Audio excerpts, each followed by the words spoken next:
എം.സിയുടെ സംവിധാനത്തിൽ നസ്രിയ, ബേസിൽ ജോസഫ് എന്നിവർ കേന്ദ്ര കഥാപാത്രമായി വന്ന ചിത്രമാണ് സൂക്ഷ്മദർശിനി. ഒരു സ്ഥിരം ബേസിൽ ജോസഫ് ചിത്രം പ്രതീക്ഷിച്ച് തന്നെയാണ് സിനിമയെ സമീപിച്ചത്. പക്ഷേ എം.സി ഒരുക്കി വച്ചിരിക്കുന്നത് മറ്റൊന്നാണ്.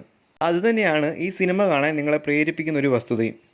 ഒരു സ്ഥിരം ടിപ്പിക്കൽ ഗ്രാമാന്തരീക്ഷം പോലുള്ളൊരു സ്ഥലം, പരസ്പരം വാർത്തകൾ കൈമാറി മുന്നോട്ട് നീങ്ങുന്ന അവിടുത്തെ ജനങ്ങളും. പ്രിയ എന്ന കഥാപാത്രമാണ് ചിത്രത്തിൽ നസ്രിയ അവതരിപ്പിക്കുന്നത്. പ്രിയയുടെ അയൽവക്കത്തേക്ക് പുതുതായി മാനുവലും അമ്മച്ചിയും താമസത്തിനെത്തുന്നു. പുതുതായി എന്ന് പറയാൻ പറ്റില്ല, അവരുടെ തന്നെ പഴയ സ്ഥലമാണത്. പിന്നീട് അമ്മച്ചിയെ കാണാതാവുന്നതും തുടർന്നുള്ള സംഭവങ്ങളുമാണ് ചിത്രം പറഞ്ഞു പോകുന്നത്.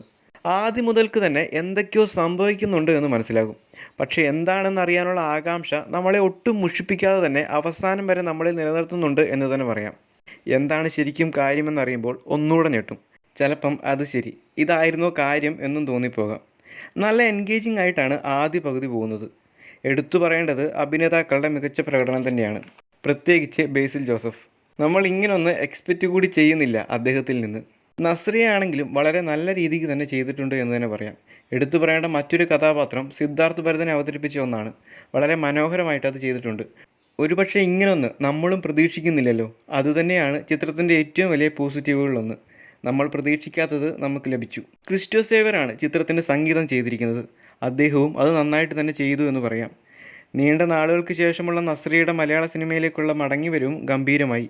കുറച്ച് നാളുകളായി ചർച്ചയാവുന്ന ഒരു വിഷയം തന്നെയാണ് ചിത്രം കൈകാര്യം ചെയ്യുന്നത്. അടുത്തായി പല സിനിമകളിലും ഈ ഒരു പ്ലോട്ട് കണ്ടുവരുന്നുണ്ട്. എന്താണ് ഏതാണ് എന്നറിയാൻ തിയേറ്ററിൽ തന്നെ ചിത്രം കാണാൻ ശ്രമിക്കുക. കാരണം തിയേറ്ററിൽ കണ്ട് ആസ്വദിക്കാനുള്ള ചേരുവകളെല്ലാം ചേർത്താണ് സംവിധായകൻ ചിത്രം ഒരുക്കിയിരിക്കുന്നത്. ഒരുപക്ഷെ ചിലർക്കെങ്കിലും സെക്കൻഡ് ഹാഫിൽ ചെറിയൊരു ലാഗ് ഫീൽ ചെയ്തേക്കാം. പക്ഷെ പെട്ടെന്ന് തന്നെ അതങ്ങ് മാറും. ബേസിൽ ജോസഫ് നായകനായി വരുന്ന ചിത്രങ്ങൾക്ക് ഒരു മിനിമം ഗ്യാരണ്ടി ഉണ്ട് എന്നൊരു കരക്കമ്പിയുണ്ട്. അത് ഉറപ്പിക്കാറായി.